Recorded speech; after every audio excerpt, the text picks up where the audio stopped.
Hello and welcome to the Aamir Qutub Show, India's leading show for jobs and careers. If you are looking for your first job, thinking of switching jobs, or seeking the best career guidance, then this is the place for you. To all our subscribers out there, thank you for tuning in. If you have any questions, comments, suggestions, or advice, you can get in touch with us on LinkedIn, Facebook, Twitter, Instagram, or you can visit our website www.aamirqutub.com.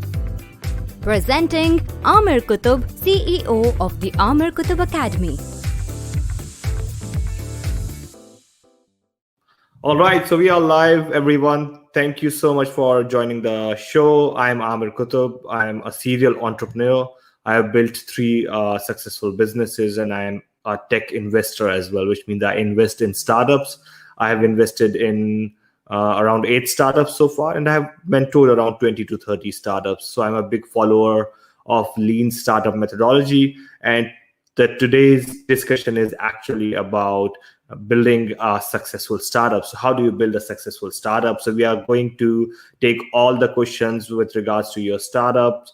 If you have an idea, you want to start a business, and if you have any questions, feel free to send them through in the comment section. If you have any queries with regards to the startup that you have, feel free to send them to me as well. And if you are watching this video or listening to this audio after we went live, still feel free to post your questions in comment, and I will definitely answer them in the next video. So let's get started. The very first thing that I want to talk about with the startup is that there's a huge difference between an existing business and startup. And one of the major difference with those is that with a startup, you are actually going into a completely new territory, something that has not been tested or tried before. And then with an established business, this business model is already tested. For example, if you're starting a cafe, if you're starting a restaurant, there's a lot of people who have started the same thing before. So that business model is already tested. But with startup, you're coming up with a completely new idea, and you haven't actually tested the problem. So what exactly is a startup? So a startup is a venture that solves a particular problem while being profitable. So it could be a problem related to education. It could be a problem related to work. It could be a problem related to travel. It could be a problem related to hospitality. It could be a problem related to any field out there. So all you need to think about is, okay, what's the problem? Is that problem big enough? A lot of people are seeing those problems, and then you develop a business model from there. So as I said, feel free to send through the questions. I'll actually take the questions on board. Dinesh is saying your video is stuck. Please let me know by comments if my video is stuck, or you can see my video fine and let me know. And also let me know how am I looking in red t-shirt today. Vinod Verma, hello sir, good evening. Hello Vinod, thanks a lot for joining the session. Welcome on board. Vinod Verma, I want to know about mobile applications. So mobile applications has been definitely a huge sector in the startup, but I think we already have a lot of mobile applications right now on App Store. So do you know that there are around 2.2 million apps on App Store and 2 million apps on Play Store, or somewhere around that? So there are like 4.2 million apps that exist around the world. But how many do we actually use? So if you look at your phone, you would be probably only using 30 to 40 apps altogether. So which means that the 80% of the apps that are out there, they are actually zombie apps, which means they are dead. No one is actually installing them, and people have spent a lot of money developing them. So it's not about, a startup is not about, okay, thinking about, all right, I'm going to create a mobile application that will be so cool. I'm going to create a copy of TikTok or a copy of Facebook or Instagram, and it will work. It doesn't happen like that. So the first thing that you need to identify is, okay, what problem are you trying to solve? What is the need? What is the gap in the market that you are trying to solve, and how that gap could be solved? So mobile application is just a means. For example, a website is just a means. A mobile application could be a means. But now the world is moving towards augmented reality. World is moving toward virtual reality. World is moving towards all of these speakers, like smart speakers like Alexa and Google Assistant. Do you think people would still be ordering pizzas from their mobile apps after 5 years? No. People would be saying, hey Google, hey Siri, hey Alexa, get me a pizza. And sorry, I just said hey Google, so it paused. I won't repeat the word hey space Google because it's just pausing my video every time because my Google thing is activated. Anyways, what I was saying was that mobile applications is not the answer to the startup world, because earlier it used to be mobile application. Now after 5 years, you would be ordering pizzas on your Google Assistant or Siri or any such system. All you have to do is just say, hey Siri, I want a pizza, and pizza would be delivered. For example, if I have to order an Uber, I don't go on the app. In the morning, I just say, hey Siri, get me an Uber, and it actually books an Uber for me. So the world is moving towards voice. The world is also moving towards augmented reality and virtual reality and artificial intelligence, and most importantly, Internet of Things. So smart lights, smart bulbs, smart everything. So you put a sensor into something, it becomes smart. So you put a sensor into your shower becomes a smart shower. You put a sensor in your toilet and use that data, it becomes a smart toilet. So it's all about those smart homes, smart offices, smart streets, smart transports, and the world is moving towards that direction. Now, if you're thinking of startups, if you're thinking of mobile application, a mobile application would only work if there is definitely a huge gap in the market and there's a clear enough space. Otherwise, it's not exactly about the technology. It's about the problem that you are trying to solve. I hope I answered that question. So Noor Alam has actually asked from LinkedIn, how to approach to investors for startup funding? That's a great question. There are 5 things that startup ask before they provide you funding. Number 1, what problem are you trying to solve? Number 2, who are your customers? Number 3, who are your competitors? Number 4, how are you better than your competitors? Are you better than them? Are you faster than them? Are you cheaper than them? And number 5, what is your business model? Like, how are you going to actually make money? So for business model, there is a thing called business model canvas, which is a 1-page plan that you would need to fill. And I would encourage you to fill that even if you're looking for investment or not, because that gives you a very nice snapshot of startup. So if you have a startup idea, the very first step is to actually fill that business model canvas. Where to find that? You can actually go on aamirqutub.com, my website, aamirqutub.com, and download the business model canvas from there. Fill it. Now, it doesn't need to be accurate, because the whole lean startup methodology is based on the assumption that whatever you are thinking is going to work. These are all hypotheses. Hypothesis is basically not a truth, but it's a theory. That's something that you form in your mind. So for example, if you're thinking that my startup will solve this problem, now that's a hypothesis. That's what you are thinking. If you are thinking that my startup is going to serve these customers, that's again a hypothesis as well. And so you form all of these hypotheses, and then you put it in business model canvas, and then you test it with the market. Now, when you initially do market research, you sort of come back and you revise your business model canvas. So business model canvas is not a document that you would create and then put it in a file. It's something that you will create, put it up like in a room somewhere, and then go through your business model canvas every week and revise that. And you keep on revising that until like for a year or two, sometimes for 3 or 4 years, unless you get your business model perfect, unless you get a startup that's actually profitable and that startup that is actually scalable. So I hope I answered that question, Noor. Sorry, I'll just check what are the next questions.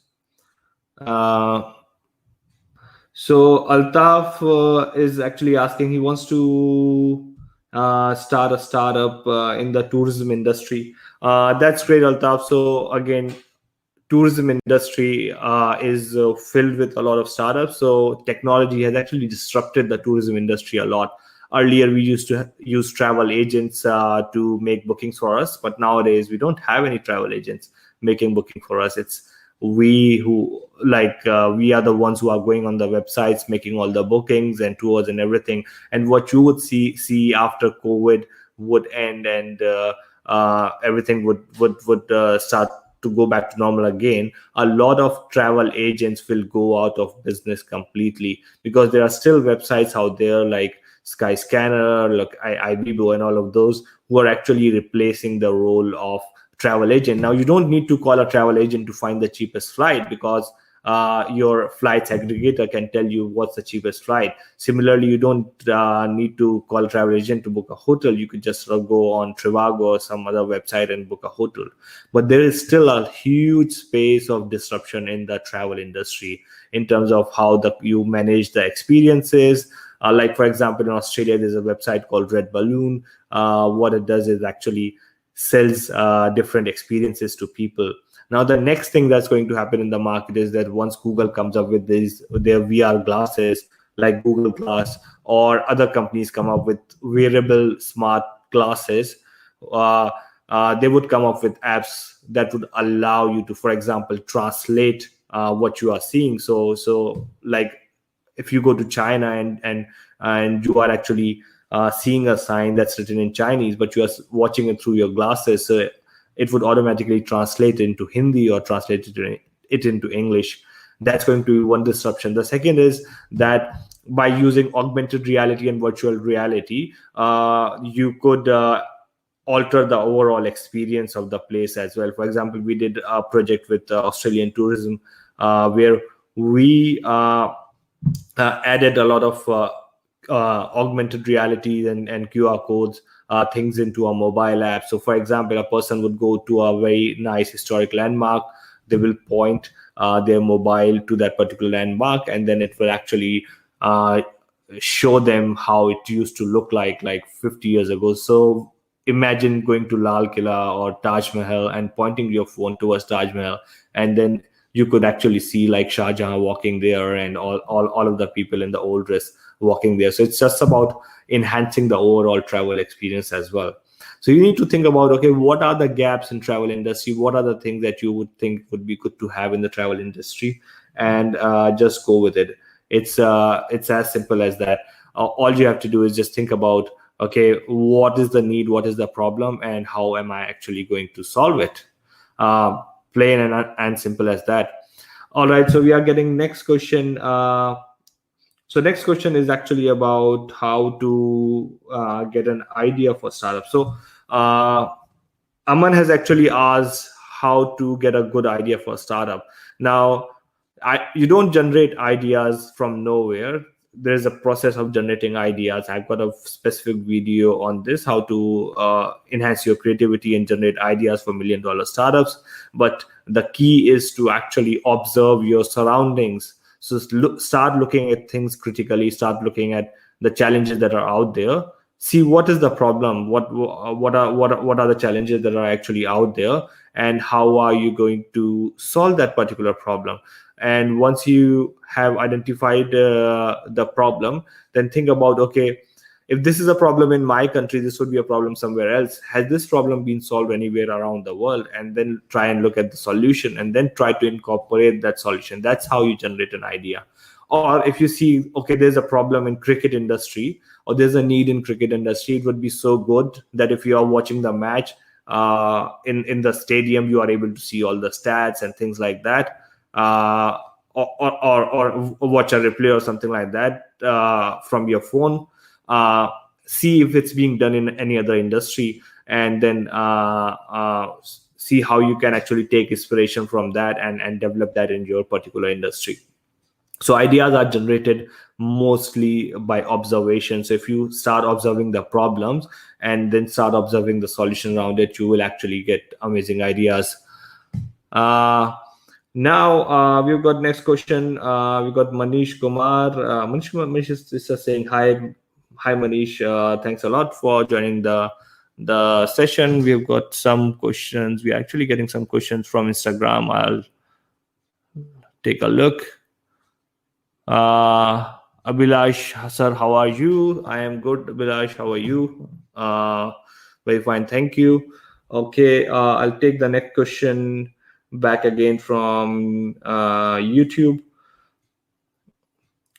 So Vishal is actually asking, let me read the question. All right. So Vishal is asking how to prepare a startup pitch. So a startup pitch is basically uh, uh, startup pitch is basically a presentation that you have to take to the investors. When you are going to meet investors, you are not just going single-handedly. You actually have to prepare a presentation, and you only have a limited time to pitch your startup to them. So you might have 5 minutes, sometimes you might have 10 minutes to pitch your idea to them. So startup pitch is basically a very specific compilation of the things that you need to mention to the startups. So it's basically what you do in your startup pitch is you take your business model canvas and then convert it into the startup pitch. Again, the question that you are going to answer in the startup pitch is, again, what is your idea? What problem are you solving? Who are your customers? What's the market size? So you actually have to put some numbers on the market size in there as well. And then once you have developed, mentioned about the market size, you talk about, okay, this is the particular market size. Now, how are we going to reach to those people? So, for example, if you say, oh, I've developed a nice application and my market is all the students in India. The next question that investors would have is, how are you going to reach to all of the students in India? Because if you try and spend money in marketing, you might end up spending millions of dollars just trying to reach out to the people. So you need to have a nice channelized strategy to reach out to the students. Would it be through campus ambassadors? Would it be through partnerships or collaborations? You actually have to clearly specify that. And the most important thing in a startup pitch is the revenue model. So how are you actually going to make money after 2 years or 3 years or whenever? What is your revenue source? Are you going to charge students? Are you going to develop a marketplace and then charge the suppliers? If you say my revenue model is advertisement, now advertisement could be a revenue model, but for that to work, you actually need to have a huge amount of traffic on a particular application or a particular website. So you need to think about different revenue models. And then the most importantly, what is your exit strategy? So if an investor is investing in the startup, they are looking for an exit strategy because they want to get a return on their money in 5 to 6 years. So an exit strategy could be an IPO, which is initial public offering, which means listing your startup on a stock on a stock index like Nasdaq or NSE, or in India the Bombay Stock Exchange. And then the second is actually selling it to or getting acquired by a larger company. So for example, if your startup is in health sector, what are the companies that could actually acquire it? For example, if your startup is in like photo sharing sector, do you see Facebook or Instagram acquiring it as well? So you actually have to mention what is your exit strategy. If you go to investors and tell them that I do not have an exit strategy, like I'm going to continue with my business, it won't work. It doesn't work like that. They need to see a proper exit strategy, and they need to see that they will get a return on their investment in 5 to 6 years. And that's pretty important. So we have got a question from Instagram. I'm going to take that question. I actually can't see that question anymore. All right. Okay, we got a question from LinkedIn. Can LinkedIn people tell me if they are able to watch me on LinkedIn or not? Because I'm getting comments from LinkedIn that my video is stuck. Is that true?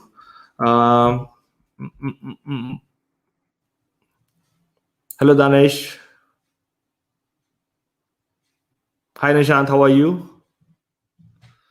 Good, thanks. So if you want to join me live on Insta or again Facebook or YouTube, just ping me, and happy to bring you on board with that as well. I'm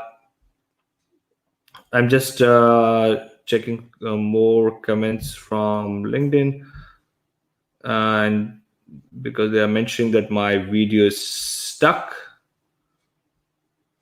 No, it doesn't look like it's stuck. All right.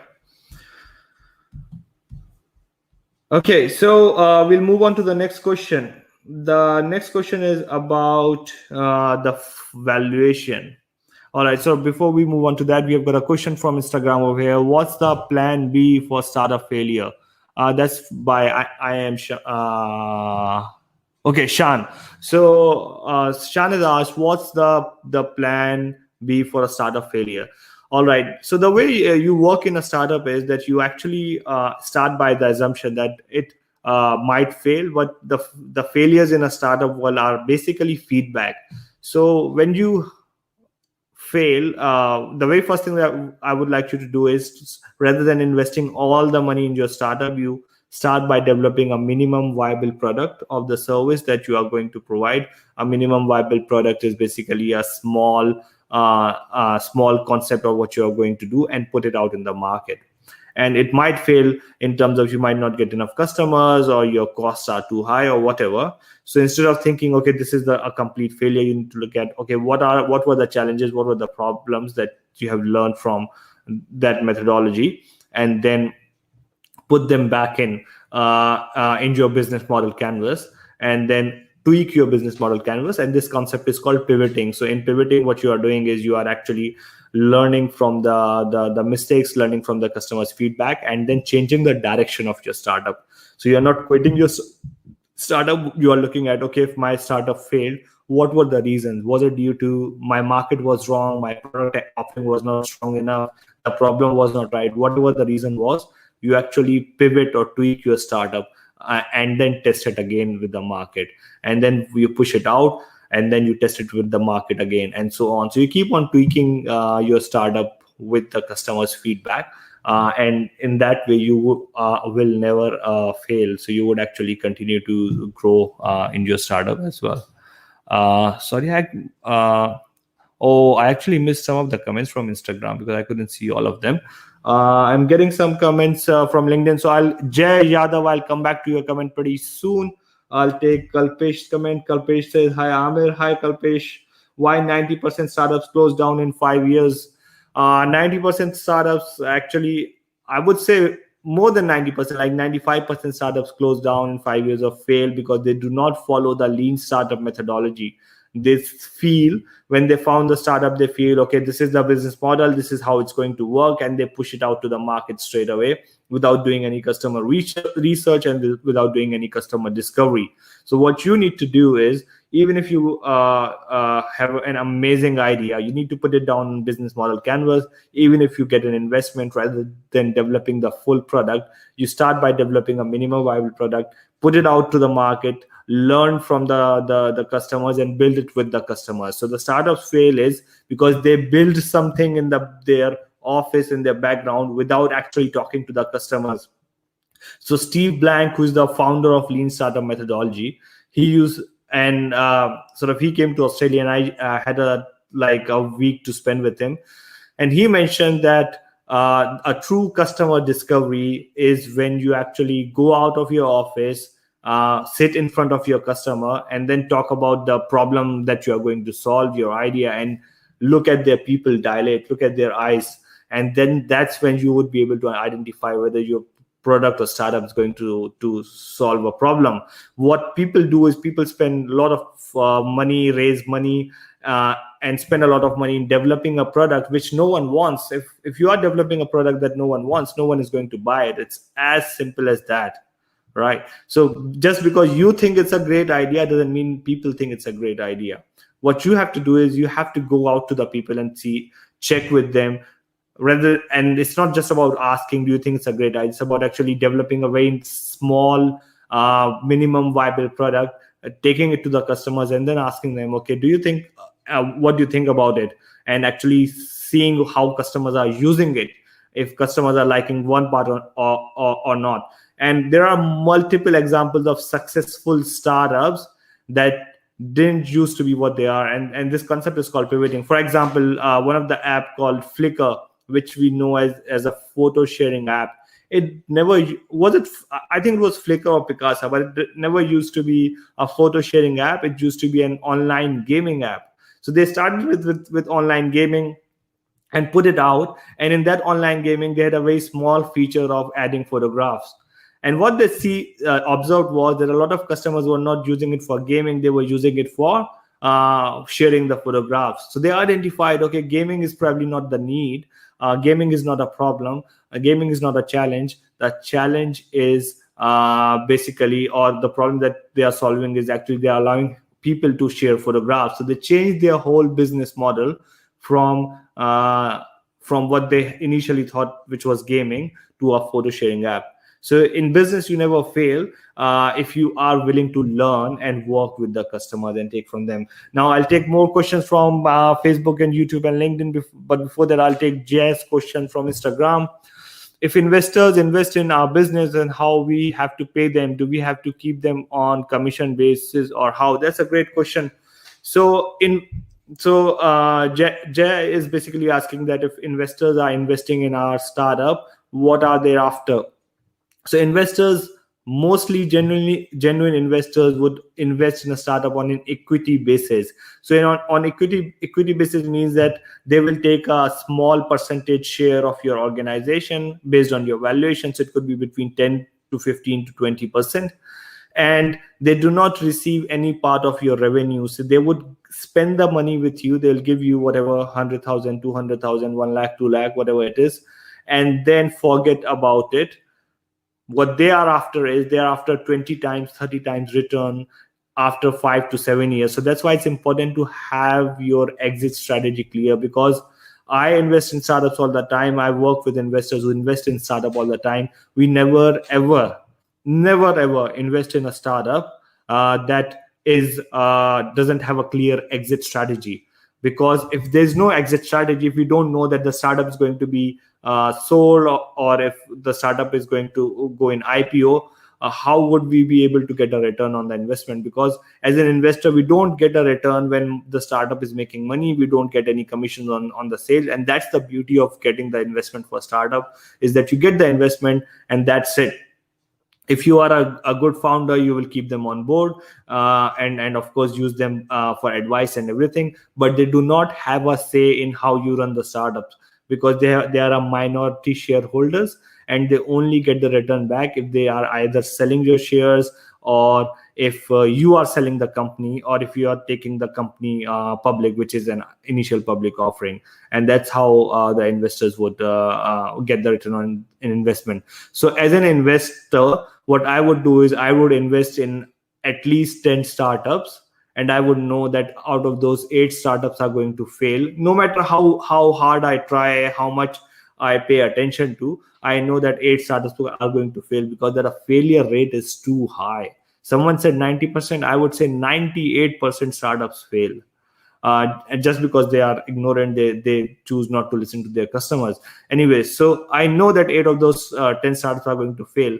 But what I anticipate is that the 2 startups who are going to succeed, they would actually be 30 times or 40 times in their value in the next 3 to 5 years. And that will give me a return on my whole investment. So if I'm investing, say, $100,000 in a startup, or 50,000 in a startup, I would expect like 20 times or 30 times return when that particular startup is sold. So if you are coming up to me with the concept that is going to work in one city or one school or a small market, I'm not interested, because I'm interested in something that's scalable, that has got a global outreach, something that could be used by a huge amount of population, that's solving a big problem, so that I can get a return on my investment. I hope I answered that question. Rakesh Sahu, how from YouTube has asked how a popular software get popular. Sir, I'll come back to the Instagram questions. Thanks a lot for joining me, guys, again.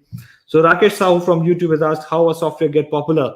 A software gets popular by actually testing it with the market. So again, rather than developing the full software, you develop a minimum viable product, a small part of the software, a beta version of the software. You share it with the community, which are your early adopters. So you have to identify who your early adopters are, who are the people who are most likely going to use it. So for example, what type of software are you making? Are you making a software for, say, Instagrammers who could actually use that to create all of their Instagram posts or whatever? So what you do is you create a basic version of that, and then you reach out to 20 Instagrammers or 40 Instagrammers and ask them to try your product, get their feedback from them, and then develop the product from there. Now, there are different types of marketing approaches to actually push your software out. But the most important is the growth hacking. So growth hacking is basically focused on getting more and more users on board, and who can actually come on board and start using your software. And one of the most important model that's out there, and it's been used by a lot of organizations, a lot of softwares, is called freemium model.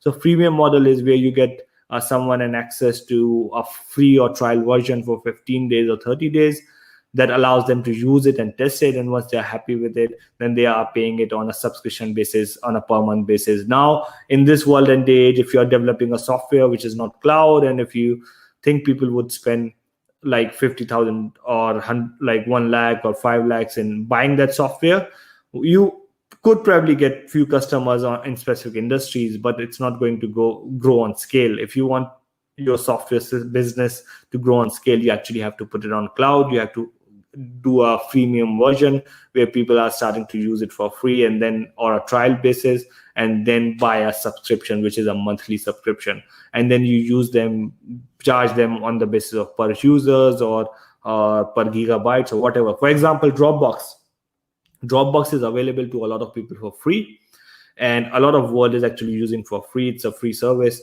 But then if you, as soon as you hit a particular capacity, as soon as you start storing your videos and photographs, that's when they say you have hit the capacity. Now you have to pay.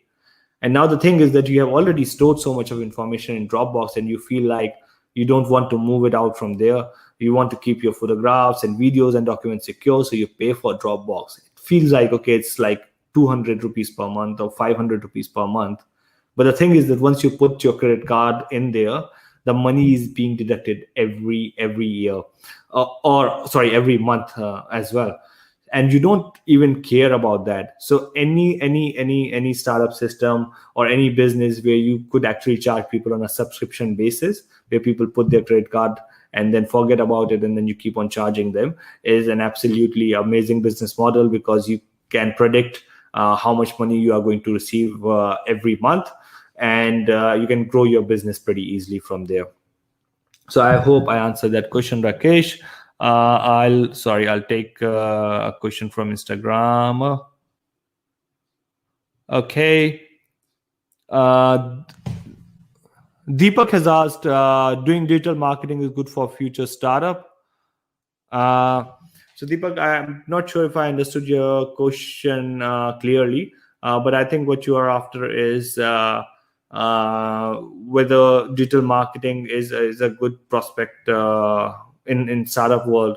So when I talk about startups, so there are two things. One is actually establishing your business, and the business that not going to scale, that's called lifestyle business. The second is actually developing a product or service that is easily scalable, that's startup. So digital marketing as a service, it requires manpower, right?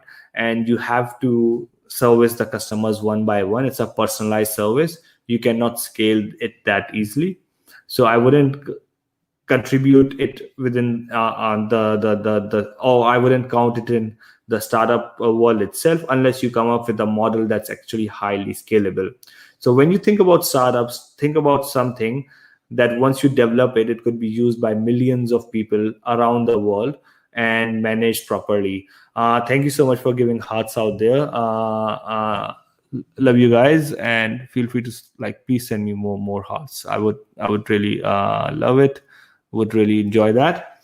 Now, sorry, it's a bit late over here, and I would probably finish this session with the next 3 comments. So quickly send your comments, send your questions.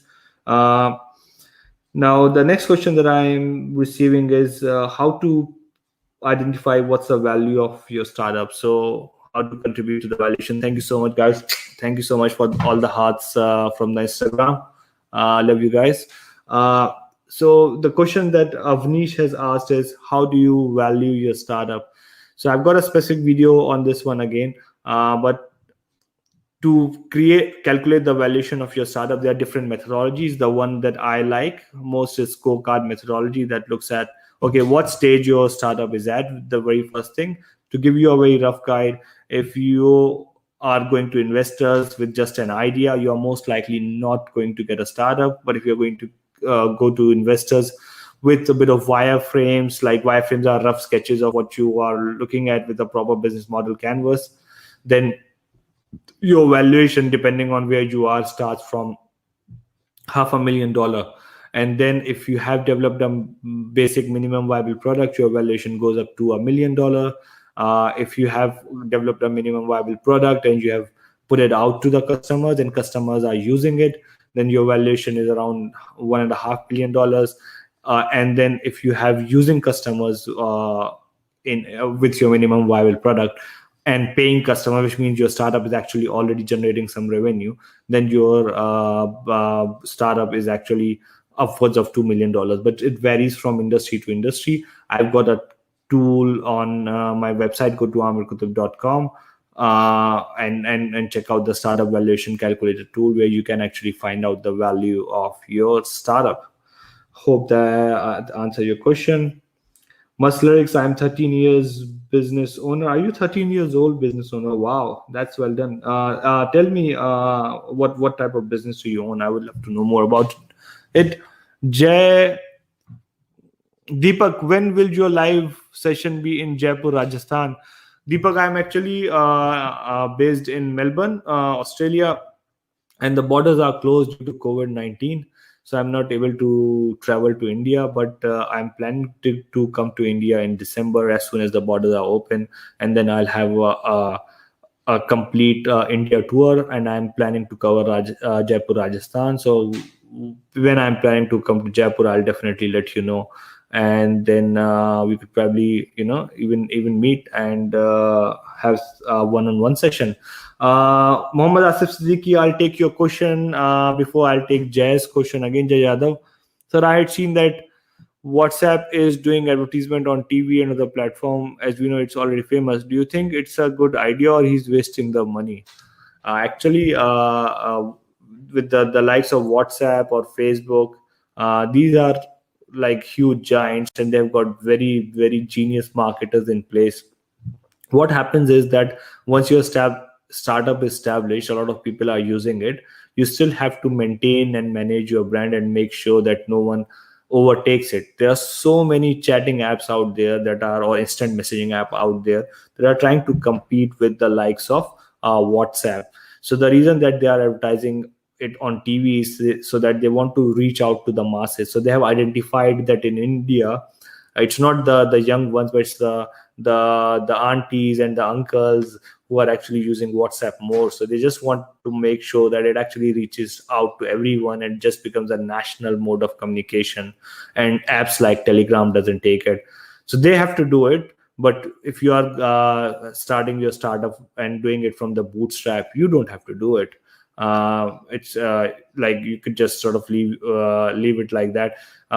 So they are not wasting their money. They are putting their money towards building a brand, because building a brand is more important. So for example, we all say right now, everyone, like I call refrigerator fridge. When we talk about refrigerator, we just say fridge se bottle le aana, fridge se ye le aana.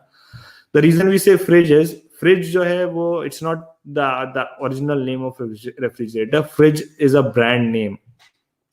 तो जिस company ने जो है सबसे पहले refrigerator बेचना शुरू करे, उसको फ्रिज के नाम से बेचना शुरू करे, and just from there it became famous as fridge. Like everyone started saying fridge.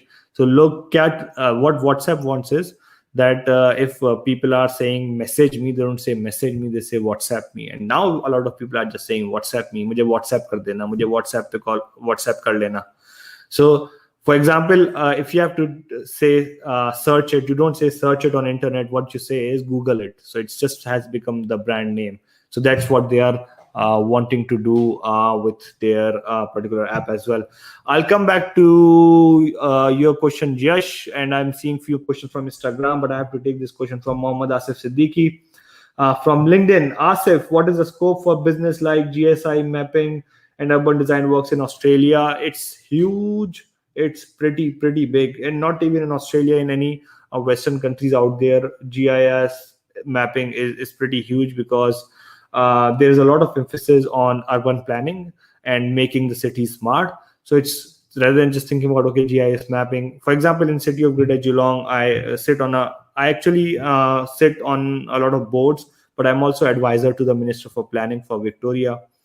And one of the projects that we have been working on is actually ensuring that we have got the GIS plans for and the 3D plans for the full city. So we actually have like a complete 3D version of the full city, and then we could actually look at all the drainages in there, all the trees that are out there. So we have got all of that data, and we are using that data now to actually put sensors in the right place to ensure there's a smart parking, smart street lights, and a lot of these things that would actually allow us to get a better visibility and better control of the city. So definitely GIS has got a huge scope. Rakesh, Akif, I'll come back to you pretty soon. I just need to take this question from Yash on Instagram. So Yash asks, sir, what are pros and cons of non-coded apps? So Yash is asking about non-coded apps, the apps that doesn't require coding. So if you ask me in terms of the startups, what I would say is that, as I already mentioned, Yash, that you do not need a finished product to launch your startup, but you need later on, you need a product that you could scale easily. So what you need to identify is that what is the easiest thing that you could do to actually launch your idea. If it's a non-coded app and it doesn't cost you a lot, it's great. You could do it, but you need to own the intellectual property of the application. So you need to identify, if someone is providing you a non-coded app, do you own the intellectual property of the application? Because if you don't own it, then that's going to be a problem if your startup becomes famous. And what you could then do is, then once you have tested the business model, then you can actually develop a coded application from there. Because what you would need to do is that you would need a stable app eventually that is scalable. So if there's a non-coded there's nothing like a non-coded application. An application is always coded. It's just that you don't have to do the code. You just have to drag and drop to build it, because someone else has put in the code before it. But the question that you need to ask is that if 1 million people are using it concurrently, would that app still be able to perform properly? You don't need to ask this question right now if you are testing your concept, but once you have tested your concept and once a lot of people are using it, then it's important to actually get a proper stable application developed for your startup. I hope I answered that question. Jay, I'll come back to you again. I'm getting a few questions now from YouTube. Rakesh Sahu, how to increase the valuation of company? Very nice question. Actually, go to Startup Valuation Calculator on Enterprise Monkey website. I'll actually share the link in the comment section as well. And there are a few questions over there, and with each question, what you have to do is you have to answer that question, and then that affects your valuation. So there are a lot of things that affects your valuation. I'll give you some example. One example that I gave you earlier was that what stage your startup is makes a huge difference. So if you're going to investors just with the business model canvas, then your valuation would be low. If you are developing wireframes and prototypes, then your valuation would be higher. If you want to increase your valuation further, develop a minimum viable product by bootstrapping, spend some time and develop something and then take it to the investors, then your valuation would be higher. If you have developed a minimum viable product, rather than actually going to investors now, try and get some customers to use it and test it. Because if you have using customers, then your valuation would be higher again. Similarly, if you go a bit further from there, and then if you have using customers who are paying you the money, then your valuation would go higher. But things as simple as that is that if you are a sole founder, your valuation would be lower. If you have got a nice team, a hipster, hacker, hustler, 3 co-founders, then your valuation would be higher. If it depends on your market size, your market research, and a lot of different factors altogether. So there are a lot of different ways of increasing the valuation of your startup, depending upon what industry you are in at and what's the current value. So if you could actually tell me what startup you have, then I can precisely tell you how you can actually increase the valuation of that particular startup. I'll go to the Instagram question. Sorry, I'll come to the Instagram question once again. But before that, I'll take a question from Akif Khan. From YouTube, which business has highest scope? So Akif is asking which business has highest scope. The business that any business that's solving the biggest problem and solving the massive problem has the highest scope. All right. So tell me, which is the biggest problem that we are facing in the world at the moment, and also the biggest the problem that's the most widespread in the world. Just give it to me in the comment section. What do you think is the biggest problem that we are facing at the moment? That's coronavirus, right? So, and what's the solution for that? Is a vaccine. So right now, of course, that business is a huge scope, but that's just an example. Again, if you do not have expertise, you don't need to go into that field. What you need to look at is, okay, what is the field that you have got expertise in, or the field that you've got interest in? For example, if you are interested in cricket, what's the biggest problem with cricket? Broadcasting, what's the problem? For example, is betting a problem with cricket? Is match fixing a problem with cricket? What is that particular test that you can develop or to ensure that the match was not fixed? Or the analytics is the biggest problem with cricket, or finding the players is a big problem for cricket. So you need to identify what is that problem and how huge that problem is, and that is how you identify, okay, which business has highest scope. But I can tell you the field, any business that is scalable has highest scope, and something that is scalable needs to have some element of technology into it. So right now, for example, if you're thinking that I'll start a lock factory, it might not be the most scalable business. But if you are doing a smart lock, developing smart locks that are connected via mobile apps that people could use, lock these things using their mobile phones or whatever, then it's something that's scalable. So that it needs to have an element of digital technology into it, and that's actually pretty important for your business to go out. We've got Faima Akhtar Ishika, my old friend from Deakin University. She's in Bangladesh. Hi, she's saying hi, Faima. How are you? Faima is actually is an entrepreneur in herself, and she's actually managing a business, a retail business, like a clothing business in Bangladesh, and her factory makes great clothes. So send me some shirts and t-shirts, Faima, whenever you get a chance. Must lyrics, मैं 13 साल का हूँ, business कैसे start करूँ? Please sir, please reply. I am 23 years old. Instagram वालों मैं आपके पास आ रहा हूँ, just give me a moment. Must lyrics, मैं 13 साल का हूँ, बिजनेस कैसे स्टार्ट करूँ? सर प्लीज रिप्लाई, मैं 13 साल का हूँ, बिजनेस कैसे स्टार्ट करूँ? बहुत सिंपल है. अगर आप ये पूछ रहे हैं कि मैं बिजनेस कैसे स्टार्ट करूँ, all you have to do is, सबसे पहले आप ये देखो, मैंने जैसे बोला कि क्या प्रॉब्लम है आपके आसपास, और आइडेंटिफाई करो कि उस प्रॉब्लम का जो है वो टेक्निकल सॉल्यूशन हो सकता है. अगर इतना दिमाग नहीं लगाना है तो ये देखो कि बाहर की कंट्रीज में जो है कि कौन से स्टार्टअप्स, कौन से बिजनेसेस जो हैं अभी चल रहे हैं. क्योंकि हमारे इंडिया में, अगर आप इंडिया में स्टार्ट करने का सोच रहे हो, तो इंडिया में क्या होता है कि बाहर के कॉन्सेप्ट्स जो हैं वो बाद में जो है वो इंडिया में जो है वो धीरे धीरे आते हैं. अभी जैसे जियो ने क्या किया, जूम जो है वीडियो कॉलिंग ऐप थी, उसका जो है कॉपी कर लिया एक तरीके से. तो आप देखिए कि what are the business that are performing pretty well out there in US या फिर ऑस्ट्रेलिया में, और वो धीरे धीरे जो इंडिया में आएंगे. मैंने आज से 6 साल पहले बोला था कि ऑनलाइन एजुकेशन जो है वो इंडिया में आएगा. सो मुझ पे लोग हंसते थे, दे वुड से कि नहीं, इंडिया में ट्रेडिशनल एजुकेशन सिस्टम ही रहेगा, ऑनलाइन एजुकेशन जो है वो नहीं आएगा. आज ऑनलाइन एजुकेशन जो है वो पूरी तरह से फैल चुका है. इस तरीके से ऑगमेंटेड रियलिटी, आर्टिफिशियल इंटेलिजेंस, ये सारी चीज़ें जो है वो ऑस्ट्रेलिया में यूएस में जो है वो ऑलरेडी इम्प्लीमेंट हो रही हैं.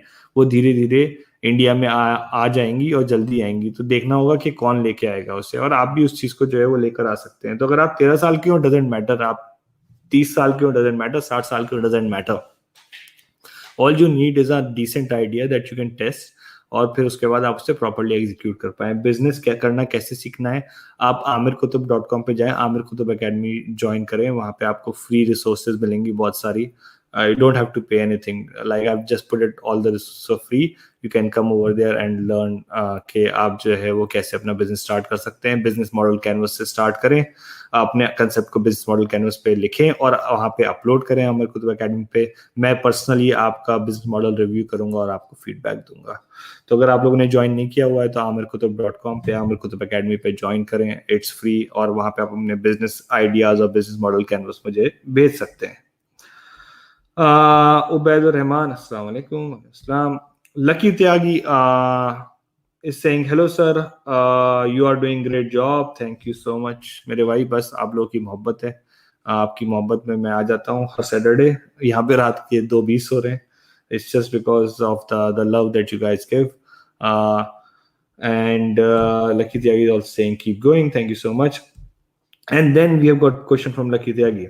Sir, can you please tell me how can help small businesses with the help of technology and internet? This is a very good question. A lot of small businesses again are going to go obsolete. For example, in Australia, retail is going obsolete. I am seeing a lot of retail stores dying every other day. I've worked with a lot of retail chains and brands, and I used to tell it to them like 4 years ago, 5 years ago, and I used to call it dumb monkey syndrome. I used to call them the way Kodak died, the way Nokia died, you are going to die as well if you don't change your business practices. Similarly, for smaller businesses, if you don't change your practices, then your business is actually going to die. And what we need to do is we need to identify what are the processes that business is doing and how we can digitize those processes. For example, banking sector, right? You remember the time when we used to go to the bank to make a transaction, if you have to pay someone or whatever, right? We actually had to go literally to the banks. How many people go to banks to do these things? In Australia and US, it's more advanced, right? I have never visited my bank branch. Like my bank account was opened when I was sitting at my home from my mobile phone. All of the transactions are happening online as well. I've never visited my bank, right? My bank doesn't need to have like a physical premise.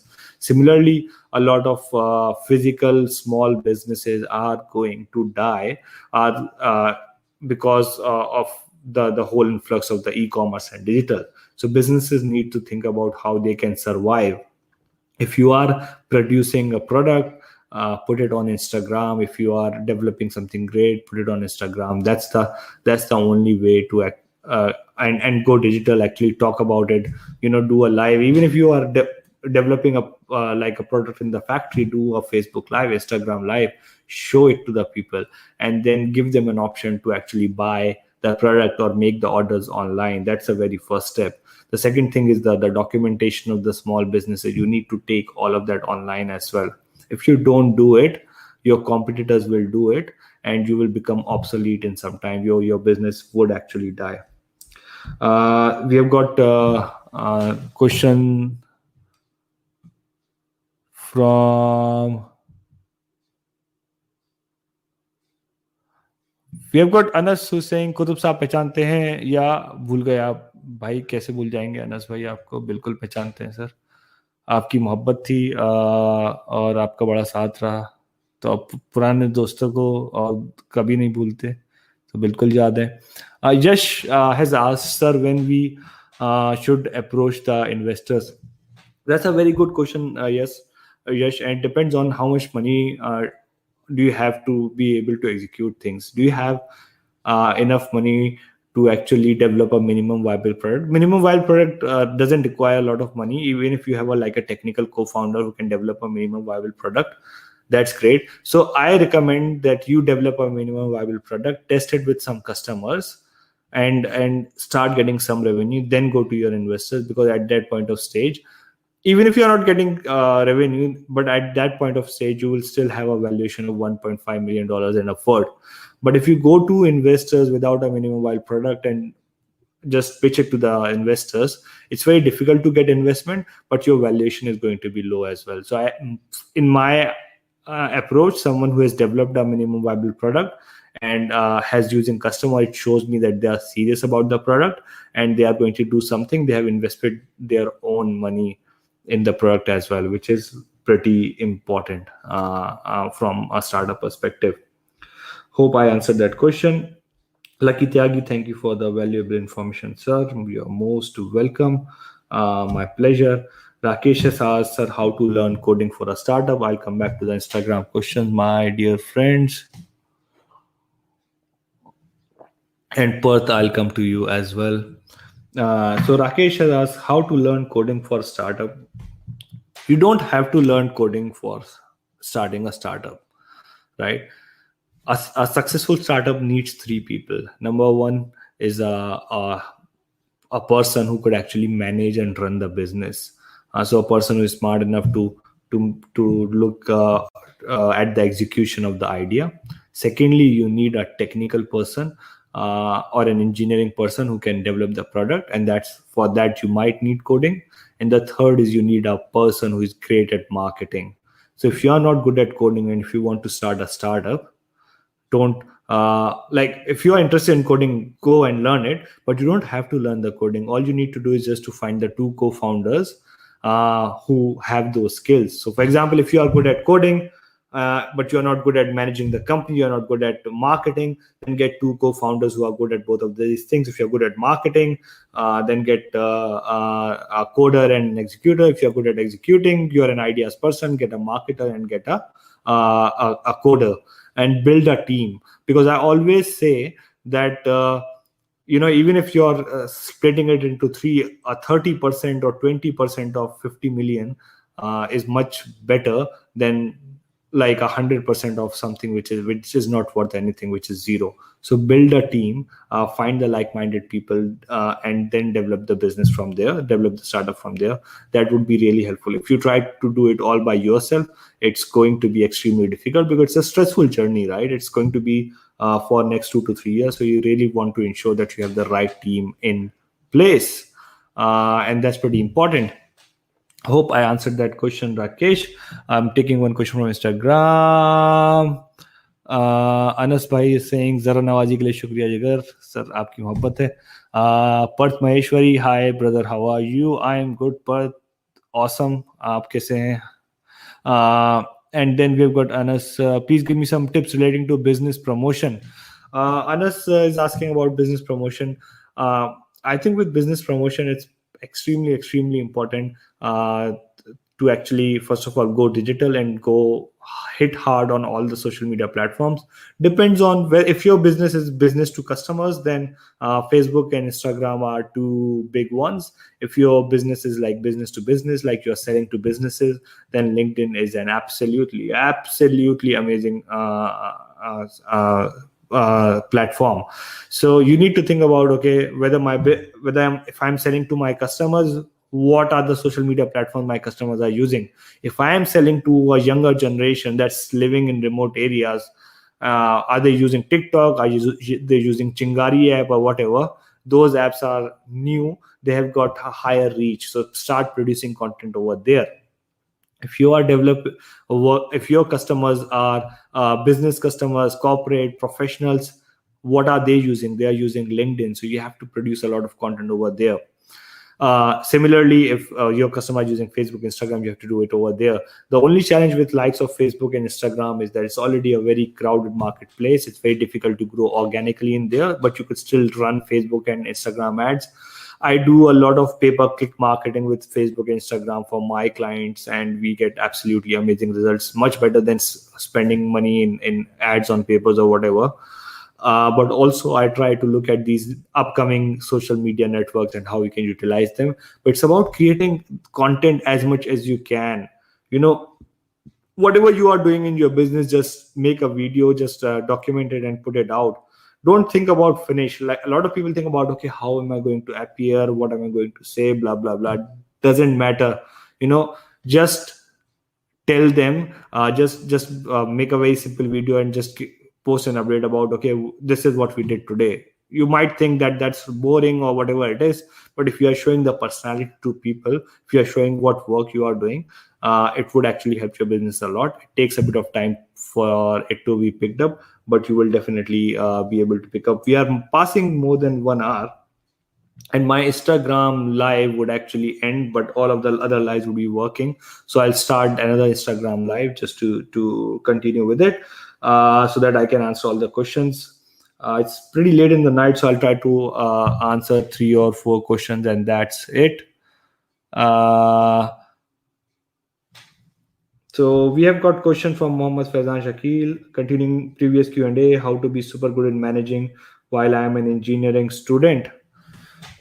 Well, that's a very nice question, because I have never been good in studies, but I've been really super good in managing. And I would say the whole credit goes to the extracurricular activities that I was involved in. So if you are involved in extracurricular activities, that is going to help you a lot. So it could be managing events, doing things like running magazines. So just look at the things that are there in the college, and don't just participate in them. Try to start something new, try to get sponsorship, try to manage a team in your college, or while studying, and that is going to help you a lot. Like, I would rather spend time in extracurricular activities than actually sitting in the class. I used to attend 60% of classes so that I could get enough attendance to sit in the examination. But most of the time, I actually used to spend in extracurricular activities. And I started an entrepreneurship development cell. I participated in the elections, and all of those things actually gave me a very good overview and good perspective of management. And I believe that is a pretty important skill that is going to help you a lot. I hope I answered your question, Faizan. Rakesh Sahu has asked, "Thank you, sir, for giving great ideas." You are most welcome, Rakesh. And what I like to do with these sessions is just sort of provide as much information as I can, so that you don't make the mistakes that I made, and then you can learn pretty quickly. And one of the biggest challenge, and I'll probably say it in Hindi, हम लोगों को लगता है कि ये जो startups produce करते हैं, ये कोई एक्स्ट्रा ऑर्डिनरी लोग होते हैं, इनके पास कुछ अलग से स्किल होते हैं. ऐसा नहीं है. जो स्टार्टअप्स जो प्रोड्यूस करते हैं लोग, ये बड़े सिंपलिस्टिक जो है वो लोग होते हैं. कोई एक्स्ट्रा ऑर्डिनरी जो है वो लोग नहीं होते. They are very very nice. मतलब जैसे हम जैसे ही लोग होते हैं, और यही लोग जो है वो सक्सेसफुल होते हैं. द ओनली डिफरेंस इज कि जो लोग मेथडोलॉजी जो अप्रोच फॉलो करते हैं, तो you have to have a bit of trust in yourself, and then follow the right methodology, follow the right approach, and that will actually help your startup a lot. So just have trust in yourself, have trust in your startup, and that will actually help you a lot. All right, so we have passed our 1 hour. If you are watching it anywhere, make sure that you're following me on Instagram at Aamir Qutub, on LinkedIn, on YouTube, on Facebook, because I am creating different contents everywhere. We have got another question from Lucky. I'll address this question in my next one. Tips for selling skills for any business. I'll definitely answer this question in my next session, because it's getting pretty late. Mohammed is saying salam, walaikum salam. So as I was saying, make sure that you follow me on Instagram, YouTube, LinkedIn, and Facebook. I'm putting a lot of different content and resources over here. Zishan is saying, "Aamir bhai, thanks for holding the session. I'm from AMU, and your story is really inspiring for budding entrepreneurs like me." Zishan, it's very nice to hear that you're from AMU as well. And I'm glad that I could actually inspire you and motivate you. So through these sessions, if I'm able to inspire one person to do something better in their life and actually help them, I think my payback would be done. All I want to do through these things is actually just pay it back to my people. And most importantly, join my website. Go to aamirqutub.com, join the academy. It's free, and I'm putting a lot of resources out there. I actually have a team that's developing a lot of resources related to career, jobs, and education, and entrepreneurship, so that you could actually get all of those resources for free. So go on aamirqutub.com and join the academy. Thank you so much once again, everyone out there, for joining this live session with me. And I will see you in the next session.